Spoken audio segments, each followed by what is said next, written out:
following is a presentation of the Belly Up Sports Media Network.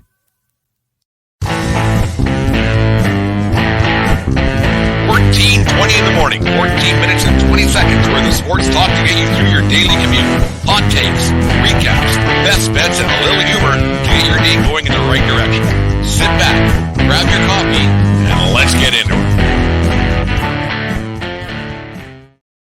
All right, 14:20 in the morning, something a little bit different every Friday throughout the baseball season. I will be reviewing the week that was in Yankee land. I might get a different opening or something there for our people watching on YouTube and Facebook Live, but we'll worry about that a little bit later. But yeah, the Yankee Week in Review today is brought to you by SeatGeek.com, the SeatGeek app. Use promo code 1420pod at SeatGeek.com today for $20 off your first purchase of tickets to shows, events, games, whatever you want to go to, concerts, whatever you may be throughout the baseball season. We're doing this on Facebook, talking about some Yankee baseball every day. Every Friday we'll do this because I know you guys don't want to hear me blab about the Yankees all the time, because I would if you all let me. Anyways, the week that was in Yankee land, they went 4-2 at 161st and River in the Bronx. A good start to the season, not a great start to the season.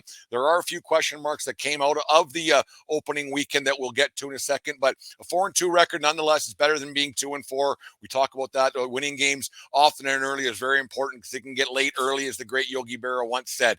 4-2 is good. That will translate to the way it works out to a 108-54 record, if that's the way the math worked in the baseball world, but it doesn't ever work out that way. A good season, a good start to the season. Garrett Cole did what he had to do in his two starts, 19 strikeouts over 2, gave up 1 earned run. He wasn't even actually on the field when that run was given up, but he was really good. I would rather see a lot more ground ball outs and strikeouts, because you like to see guys not throw so often. We talked about that yesterday on 14:20 in the morning, but the outs, that's the way the game's played nowadays. The strikeouts are high. Like he's 19 strikeouts. He did what he had to do. Walks were a little bit high. I think the very first batter he faced of the season last Thursday in against the San Francisco Giants, I think it was a 4-pitch walk, and he got a little bit worried. But anyways, that happens. Not a big deal. But a good start by Cole. In each of his first 2 outings, went 6 in the third and 6 in the 2 outs. So he's an innings eater. He's a horse out there. Is he is he the ace everybody projects him to be? I still have my doubts, and I don't know what the reasoning is. I can't pinpoint it for whatever reason. I have no idea. Maybe it's just the pessimistic Yankee fan in me, where you just expect him to start giving up home runs as he does at Yankee Stadium with the short porch out there in right field. But like I said, he did what he had to do in his 2 starts. You hope that he can keep doing that throughout the season and rack up wins. And actually, wins and losses aren't even a thing for starting pitchers. They're inning eaters more than anything nowadays with the way the game's played. Nestor Cortes, he went out there in his 1 start, no walks, and that's huge. He picked up where he left off last season. You kind of expect him to take a step back. I don't know if he will, but like a journeyman pitcher, the way he's only been around 6 years, but you got to think that he's going to not have the all-star season he had last year. I hope he does, but you got to, once again, the pessimistic Yankee fan in me is saying that Cortes will take a step back, but he got the win last week in his 1 start, and that was really good to see. And he's pitching well, and he's a strong pitcher. He puts the ball in play, which you like to see, and he doesn't get too flustered out there. And he's a soothing, calming influence on the mound. He doesn't seem to be too revved up. But this is where things get a little bit dicey in Yankee land for me. It's lipstick on a pig with those first 2 guys going. You know you're going to get something out of that, but they got a surprise start out of Johnny Brito, which was nice to see last Sunday, to win the third game of the 3-game set with the Giants. He went out there, an unsuspected starter brought him up from the minors, and then the 40-man and all that stuff that goes on. But we knew that there would be problems with the back half of the rotation with Luis Severino and Carlos Rodon out for the foreseeable future for the first month of the season anyways. So getting that start out of Brito was a pleasant surprise, and that's where you're going to have problems, I think, with this Yankee team early in the season, where you really want to rack up wins when you might not get them later on as the season progresses. As you see Tampa Bay, they've started off, I think, 6 or 7-0, whatever it is. And you don't want to lose ground too much, because it can get late early. Like I said, you want to rack up wins, and you have a pitching staff that's a little banged up right now, and having guys like Domingo Germán and Clark Schmidt. I think Schmidt's going later on today for the Yankees at Camden Yards in Baltimore, with a very good Baltimore club right now, that should have a better record than they do. But the can of corn we talked about with Aaron the other night on Brutally Honest Sports. If you haven't checked out that show, make sure you guys check it out. I might have got a little bit rough on Mr. Mike Trout. Maybe I'll apologize to Trout if he ever shows me anything. But that's another story for another day. But we got exactly what we thought we were going to get out of Herman and out of Schmidt. Herman's been a bit of a wild card. There's days where he's electric on the mound. There's days where he does stuff. You're like, okay, this guy's ready to take the next step. But then he has a start like he did the other day, which is not good enough. He has his off the field issues that we've talked about here on the 1420 podcast. We've talked about throughout the Yankee fans and baseball fans know about the situation he had in New York City a couple of years ago. But it's too bad that he got in that situation, because we remember that forever, no matter what you do. But it is concerning about the start. And then Schmidt going today, I don't think Schmidt's that good. He wouldn't be in a starter position if it wasn't for those two injuries that I mentioned earlier. And Schmidt's going today, so he's got to have a bit of a bounce back. Expect him to have a bit of a shorter leash today, and that bullpen's going to see a little bit more action. And the bullpen was good. Like I'm quite concerned with the closing situation. I don't like it at all. I think it's a problem that they're going to have throughout the whole season. I would rather see them have Domingo Germán out there as the closer. I don't know how good Clay Holmes is. I would like Holmes scares me a lot. When I had the guys from the Pesky report on during the baseball tour, he asked me, Brady asked me who the closer was going to be for the New York Yankees, and I said, man, I hope it was Mariano Rivera. And it's hard to believe it's been 10 years since Mariano's pitched out there in the Bronx, but the closing situation really scares me. I don't know how good he is. I don't know how much faith you can put in Holmes. You expect to see guys like Ron Marinaccio. Marinaccio had a good outing. He's a great, solid young pitcher. He'll go out there, eat up innings, strike some guys out. He seems very calm out there for the young age that he is. And you can't forget about Wandy Peralta. Peralta comes out of nowhere. He's sneaky good. You don't expect him to be as good as he is, but he comes out and he gets outs, and he gets ground balls, and he gets guys out of situations. I quite like Peralta. He'll go in for a couple of batters here and there, and get guys out of jams. I quite like how Peralta is. But the guy that I would really look out for this season for the Yankees, and he had a good start to his season, is Johnny Lasagna. Loizaga, I know that, everybody. Johnny Lasagna, as he's known to Yankee fans, he's great. He had a good start to his season. He's always been solid. I'd expect to see him to move into the closer role. I'd like to see him in there, give him a few chances, because it is definitely a tougher situation when you're out there doing that. It's tough to see a guy like to go out there and be a closer, but give a guy a lot of starts early, maybe against the Orioles this weekend. We'll get to what my predictions are going to be for the upcoming week for the Yankees. But if you're in a situation where you can have a win and get your guys going a little bit, I think it's very important that they get out there and they do that. There it is. Josh Donaldson for MVP, as our friend from Brutally Honest Aaron Sports, Brutally Honest Sports said. It's going to be interesting to see how the Yankees season goes from this week. They're like I said, they're 4-2. There's some issues on the offensive side of the ball. They're swinging the bat pretty well. You Gleyber Torres, I think they got to play him. For some reason, Torres is always the subject of trade rumors, and I do not understand as to why. Gleyber Torres should be a staple at second base. Play him every day. Give him the odd day off here and there for the maintenance days, I guess is what all the cool kids are calling it now. But Gleyber Torres has to play. Why he's the subject of trade rumors is beyond me.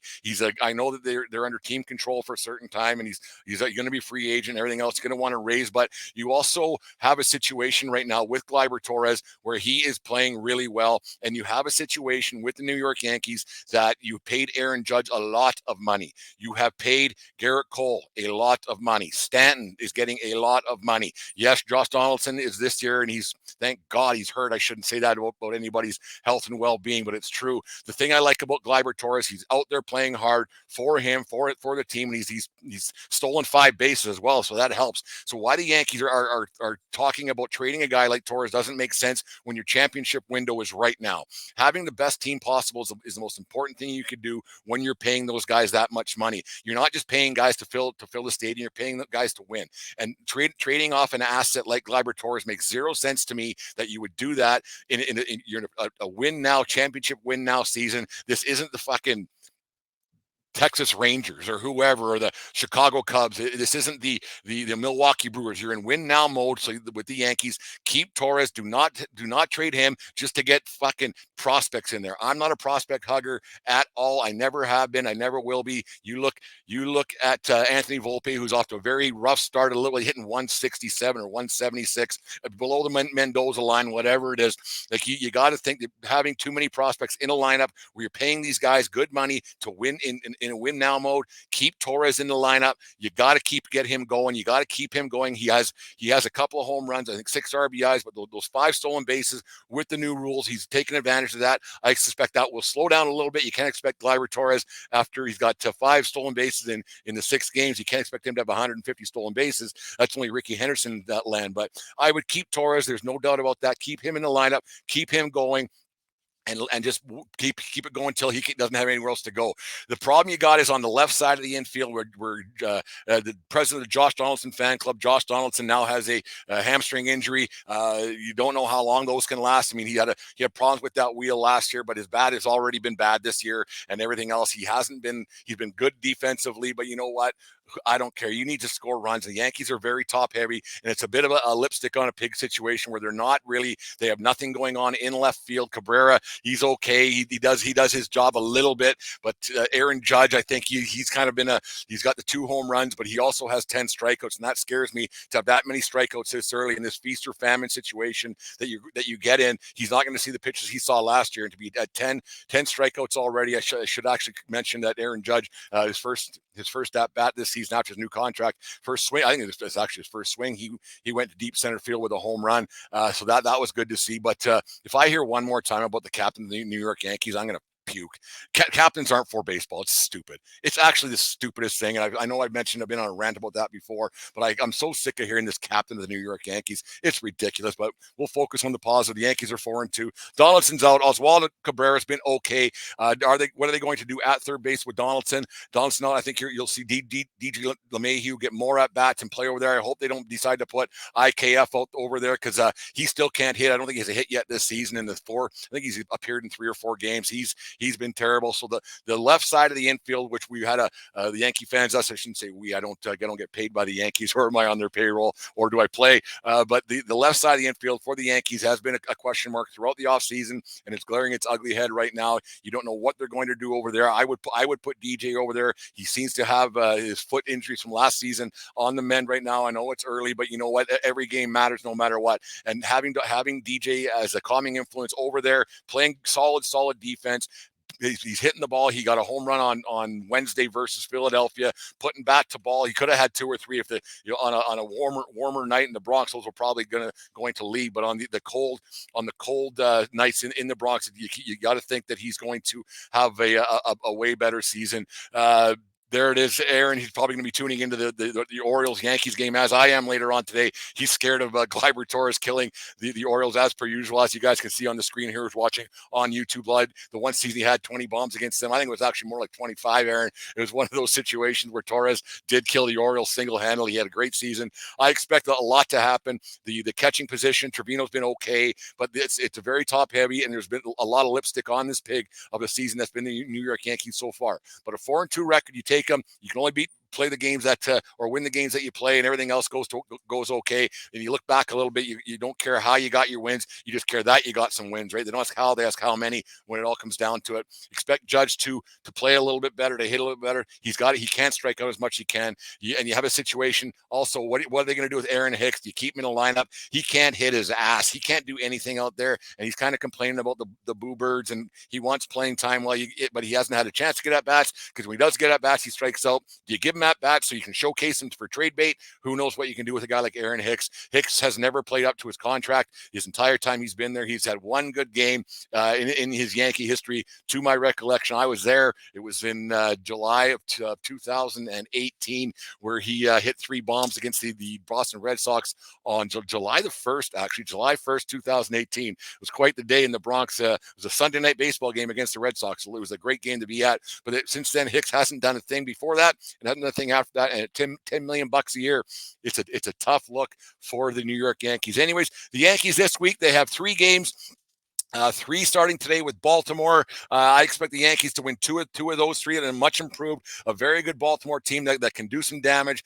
that could have a better record than they do right now. But I expect the Yankees to win 2 out of 3 this weekend. I expect one of those things. I don't know why there was a rain out yesterday. Apparently the weather was fantastic out that way in the East Coast. They a little bit of a premature ejaculation, canceling game, and the Mets are going to Met. They canceled their game, and I guess it was a beautiful day in New York City. They should have played the game and everything else. The guys on the Michael K show are ranting and raving about that a little bit. But Yankees win 2 out of 3 over the weekend is my prediction. Then they're going to lose 2 out of 3 to a very good Cleveland team that can really pitch, and the sores of the Yankee lineup are going to be really shown against the Cleveland Indians, because they're going to strike out a lot, and they're going to have their situation. And then next Thursday, I expect the Yankees to beat the Minnesota Twins in the one game before of the 4-game set, and that's going to be the week that was in Yankee land. Mark it down, book it right there. The Yankees will be 8-5 this time next week when we do our next Yankee roundup. That's what their record is going to be. 8-5 is okay. You'd rather be 9-4. 10-3, but I don't see that happen. I expect them to lose three games this week. It's just kind of the way things are going to rack up. Anyways, on this day in Yankee history, in 1997, Andy Pettitte outdueled Mark Langston, and Mariano Rivera picked up his 2nd save of the season as the New York Yankees defeated the Anaheim Angels 5-3 in front of a whopping 16,514 fans in Anaheim at the Big A. Some kid named Jeter led the way, going 3 for 3 with 2 walks and scored 2 runs, and pushed the Yankees record to 3-3 on the season. And happy Yankee birthday. This one was an obscure one. I couldn't find anything more relevant, but happy Yankee birthday too. Brett Tomko, born on this day 50 years ago in Columbus, Ohio. Tomko appeared in 15 games in the World Series season of 2009, with the Yankees going 1-2 with a 5.23 RA in his 15 appearances for the Yankees. There it is. Every Friday we'll be doing these Yankee updates. I'm going to get a little different graphic, a little different opening there for the show, but it's going to do this throughout the season. Talk some Yankee baseball, because not everybody wants to hear me blab my yap about the Yankees all year long on 1420 in the morning. It's so one of those things. Check out our show that we did with Aaron from Brutally Honest Sports on Wednesday night. Some great talk about some guy named Mike Trout, how he's a chicken shit and the like. So it was a great time talking some baseball with Aaron on Wednesday. Make sure you check out Brutally Honest Sports. A lot of great content on there. They're getting a lot of other things going on as well. Facebook page is up and running now, and getting more stuff out there on YouTube as well. On that note, do what the little guy says right there. Subscribe to our YouTube channel today. Get us push that 1,000 subscriber mark. Then it becomes a financial thing. We'll talk about that another day. But anyways, guys, let's go Yankees. Let's have a great weekend. Enjoy the Good Friday. Enjoy the long weekend. Enjoy the holidays. Have a good Easter. And remember, it doesn't matter where you are. It's who you're with. Go Yankees.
Just listen to the 1420 Sports Bar Podcast.